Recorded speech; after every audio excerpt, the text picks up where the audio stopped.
তবে আমাদের সবসময় স্ট্যাটিস্টিক্সের উপর নির্ভর করা উচিত। আমরা সাংবাদিকতা আপনাদের কাছেও আছে ঠিক করার জন্য আমাদের ল এনফোর্সিং এজেন্সিদের কাছেও আছে অভিযোগ এবং কী পরিমাণ ঘটছে, কী ধরনের অপরাধ মধ্যে আছে, এটার গ্রাফটা কেমন, এগুলো দেখলে আসলে প্রকৃত চিত্রটা পাওয়া যায়। কারণ একটা ঘটনা যে পরিস্থিতি সোশ্যাল মিডিয়ায় কিংবা অন্যান্যভাবে ভাইরাল হলে এক ধরনের প্যানিক সৃষ্টি হলে মনে হয় যে অনেক বেশি অপরাধ হচ্ছে। কিন্তু এটা তো একটা স্পেসিফিক ঘটনা। আমার মনে হয় যে আমরা স্ট্যাটিস্টিক্স ধরে যদি কথা বলি তাহলে আমরা বলতে পারবো যে টহলের পরিমাণ বাড়ানো, তবে ছোটোখাটো অপরাধ যেটা আমি বললাম সেটাই খুব বাড়ছে। বাস্তবায়ন করে বড় ধরনের অপরাধগুলো সিগনিফিকেন্টলি কমে এসেছে এবং বিগত 6 মাসে প্রত্যেকটা মোড়ে পুলিশের এই ছোটোখাটো অপরাধগুলো এখন যেহেতু আমাদের ল এজেন্সি অ্যাড্রেস করছে এটাও সিগনিফিকেন্টলি কমে আসছে। আশা করি এই পরিস্থিতি তৈরি হয়েছিল, জনমনে যে আতঙ্ক তৈরি হয়েছিল সেটা খুব দ্রুত সেটা থেকে উত্তরণ করা সম্ভব হবে এবং অভিযান চলছে যেই জায়গাগুলোতে বেশি ছিনতাইয়ের মতো ঘটনা ঘটে কিংবা যারা ঘটায় চিহ্নিত যারা আছে তাদেরকে আটক করার মাধ্যমে আনার চেষ্টা চলছে। আমরা কিন্তু খুব দ্রুত সময়ের মধ্যে এটা নির্ধারণ করা যাবে। আপনারা যদি একটা জিনিস দেখেন যে অগাস্ট সেপ্টেম্বরে আমাদের বড় ধরনের অপরাধ অর্থাৎ হত্যা থেকে শুরু করে বড় ধরনের যে অপরাধগুলো ছিল সেটার পরিমাণ কিন্তু সিগনিফিকেন্টলি রিডিউস হয়েছে।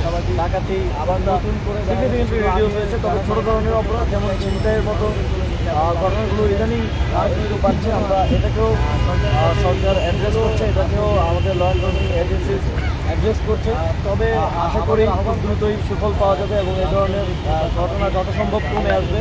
আপনি কোনো সোসাইটি কিংবা কোনো দেশ পাবেন না যেখানে অপরাধ হয় না, অপরাধ থাকবে, তবে সেটাকে যথাসম্ভব নিয়ন্ত্রণের মধ্যে রাখা, সেটা যেন জনমনে আতঙ্ক করে প্যানিক সৃষ্টি না করে সেটা দেখানো হয়। মাননীয় উপদেষ্টা, একটা প্রশ্ন, আপনাদের মধ্যে অনেক সমন্বয়ক সহ দেশের মানুষের একটা প্রশ্ন ছিল যে আপনি যেহেতু ছাত্র জনতার প্রতিনিধি, আপনি সেই হিসাবে পরিদর্শনে আসতেই পারেন, তবে আজকের এই পরিদর্শনটা কি স্বরাষ্ট্র উপদেষ্টার হতে পারত কিনা? এবং সমন্বয়ক সহ শিক্ষার্থীরাও বলছেন যে যেখানে স্বরাষ্ট্র উপদেষ্টার এই জিনিসটা করা দরকার সেখানে অন্যরা কেন করছে, তিনি কেন মাঠে নেই? হ্যাঁ, স্বরাষ্ট্র উপদেষ্টা আমার জানার মধ্যে এটা দেখেন একটা ঘটনা যখন হয় না, কিন্তু সামনে সমাজে আসলে একটু কম নিরাপত্তাহীনতা সৃষ্টি করতেছে। একটা ঘটনা ভাইরাল হওয়ার কারণে দেখছেন নিরাপত্তাহীনতা থেকে নিরাপত্তা না হলেই যে সরকার কাজ করছে না, সরকার কাজ করছে বের করে আনার জন্যই আমরা তখন আরো বেশি কোনো ঘটনা ভাইরাল হলেই। আপনি কি মনে করেন যে এখন যেই ধরনের অপরাধগুলো হচ্ছে, বিগত সময়ে তো এত অপরাধ হয়নি, তাহলে এই অপরাধের পিছনে কি আসলে অন্য কোনো উদ্দেশ্য আছে নাকি এটা ন্যাচারাল কোনো ব্যাপার? আমরা একটু স্ট্যাটিস্টিক্সটা যদি দেখি তাহলে আসল নাম্বারটা হয়তো আমরা বলতে পারবো। তবে যেটা হয় যে একটা ঘটনা ভাইরাল হলে কিংবা এটাকে কেন্দ্র করে এক ধরনের প্যানিক সৃষ্টি হয়ে যায়। প্যানিক সৃষ্টি হলে মনে হয় যে অনেক বেশি হয়তো অপরাধ হচ্ছে। তবে আমাদের সবসময় স্ট্যাটিস্টিক্সের উপর নির্ভর করা উচিত। আপনার সাংবাদিকতা, কারণ আপনাদের কাছেও আছে, আমাদের ল এনফোর্সিং এজেন্সিদের কাছেও আছে অভিযোগ কী পরিমাণ পড়তেছে, কী ধরনের অপরাধ হচ্ছে, এটার গ্রাফটা কেমন, এগুলো দেখলে আসলে প্রকৃত চিত্রটা পাওয়া যায়। কারণ একটা ঘটনা সোশ্যাল মিডিয়ায় কিংবা অন্যান্যভাবে ভাইরাল হলে এক ধরনের প্যানিক সৃষ্টি হলে মনে হয় যে অনেক বেশি অপরাধ হচ্ছে, কিন্তু এটা তো একটা স্পেসিফিক ঘটনা। আমার মনে হয় যে আমরা স্ট্যাটিস্টিক্স ধরে যদি কথা বলি তাহলে আমরা বলতে পারবো যে আসল পরিস্থিতিটা কী। তবে ছোটোখাটো অপরাধ যেটা আমি বললাম সেটা একটু বাড়ছে, তবে বড় ধরনের অপরাধগুলো সিগনিফিকেন্টলি কমে এসেছে এবং বিগত 6 মাসে যথেষ্ট উন্নতি হয়েছে। এই ছোটোখাটো অপরাধগুলো তো এখন যেহেতু আমাদের ল এনফোর্সিং এজেন্সি অ্যাড্রেস করছে এটাও সিগনিফিকেন্টলি কমে আসবে। মাননীয় উপদেষ্টা, আপনার 2 দিন আগে একটি সংস্থার মহাপরিচালক রাতে কিছু সময় তিনি বলেছেন যে বাংলাদেশের চাঁদাবাজি কমে এসেছে বলে চুরি ছিনতাইয়ের মতো ডাকাতির মতো ঘটনা ঘটছে। তাহলে আমরা মনে করি যে চাঁদাবাজিটা থাকলে এই জিনিসগুলো হতো না।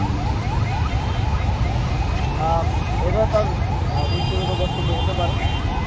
তবে আমাদের কিছু বিষয় যেমন জুলাই গণঅভ্যুত্থানের পরে আমরা দেখেছি যে প্রত্যেকটি সেক্টরে আমরা তো দেখেছি চাঁদাবাজি আবার নতুন করে দেখা গেছে শুধু আগে যারা কালেকশন করতো তাদের জায়গায় নতুন মানুষজন চলে গেছে এবং তাদের পেছনে রাজনৈতিক চিন্তাও আছে। সরকারের কাছে এই তথ্যগুলো আসে যে কীভাবে কোথায় কী করছে। তবে আমাদের আহ্বান থাকবে রাজনৈতিক কিংবা সামাজিক যারাই আছেন চাঁদাবাজিকে কোনোভাবে যেন প্রশ্রয় না দেওয়া হয়, কারণ এটাও একটা একটা আইন শৃঙ্খলা পরিস্থিতির মতো বিষয়। অনেক জায়গায় আমরা দেখি যে কেউ কেউ অস্ত্র হাতে, অনেক রাজনৈতিক দলের নেতাকর্মী অস্ত্র হাতে ঘোষণা দিয়ে চাঁদাবাজি করছে। এগুলো আসলে এনার্জি তৈরি করে এবং এটা বাকিদেরকেও ইন্সপায়ার করে এই ধরনের কাজ করার জন্য। তো আমরা যদি রাজনৈতিক জায়গা থেকে এই জিনিসগুলো ঘটে, সেক্ষেত্রে সরকারের জন্য আসলে আইন শৃঙ্খলা পরিস্থিতি কন্ট্রোল করে থাকে। মানে উপদেষ্টা কোনো ঘটনা ঘটলেই দেখা যাচ্ছে মানে ভাইরাল হলেই সবার ঘুম ভাঙে, এই প্রবণতাটা কেন? না এটা দেখেন, একটা ঘটনা যখন হয় না, যেরকম মনস্বী ঘটনা হওয়ার কারণে এটা সমাজে একটা একটা নিরাপত্তাহীনতার সৃষ্টি করতেছে। এইসব একটা ঘটনা ভাইরাল হওয়ার কারণে এই নিরাপত্তাহীনতা থেকে ফিয়ার অফ ক্রাইম